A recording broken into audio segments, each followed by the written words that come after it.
Le calcul des coûts de fabrication consiste à totaliser l'ensemble des coûts associés à la production, y compris le coût des opérations, des matières premières et de tous les frais supplémentaires éventuels.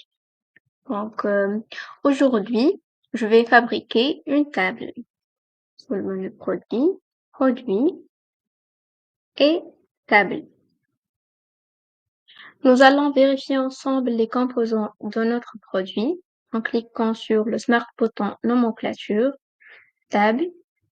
Alors, pour construire cette table, nous avons besoin de 4 pieds de table et d'un dessus de table.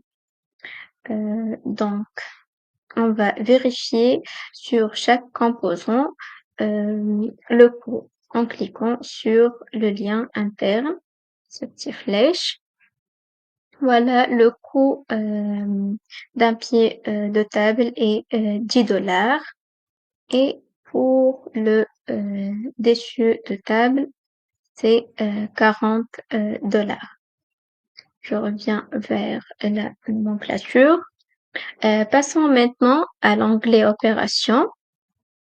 Donc, l'assemblage de notre table sera effectué sur le poste de travail Assembly 1.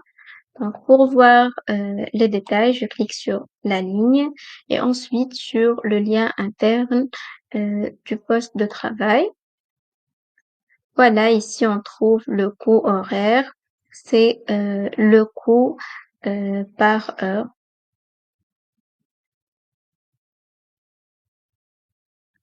Ensuite, on va voir un aperçu des nomenclatures. Donc, je clique ici sur le Smart bouton aperçu des nomenclatures.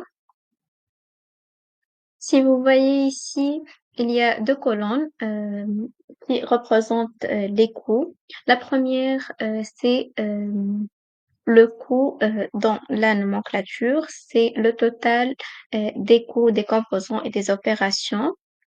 Et la deuxième colonne, c'est coût du produit et le coût indiqué sur le formulaire du produit. Et selon la méthode de calcul de coût, il peut donner une valeur différente du coût de la nomenclature. Dans cet exemple, je veux utiliser le coût de la nomenclature comme coût du produit. Donc, je reviens vers le produit, c'est la table, et je clique sur calculer le prix depuis la nomenclature.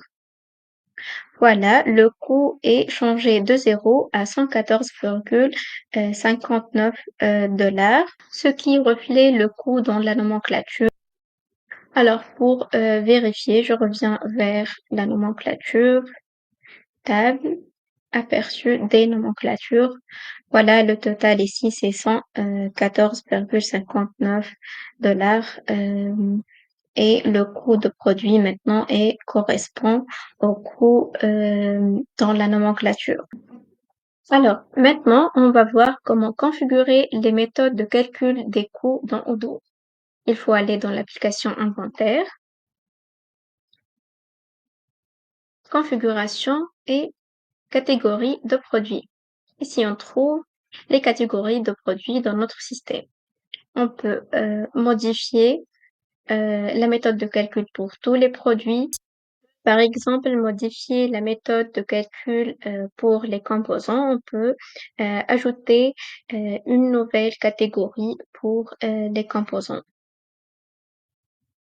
Puisque notre produit est une table, on suppose qu'on veut modifier la méthode de calcul pour Office Fourniture. On trouve dans notre vue le champ méthode de coût. Donc ici, on a trois choix. Soit prix standard qui représente le coût défini dans le formulaire de produit, ou bien FIFO, First In, First Out, utilise le coût du premier produit fabriqué en stock Puis, une fois que ce produit est retiré de stock, le prochain produit fabriqué le plus tôt déterminera le coût du produit. Et la dernière méthode, c'est coût moyenne, fait la moyenne des valeurs des produits en stock. Et pour changer la catégorie d'un produit, on peut le faire depuis la vue formulaire de notre produit et catégorie. On peut changer depuis ce champ.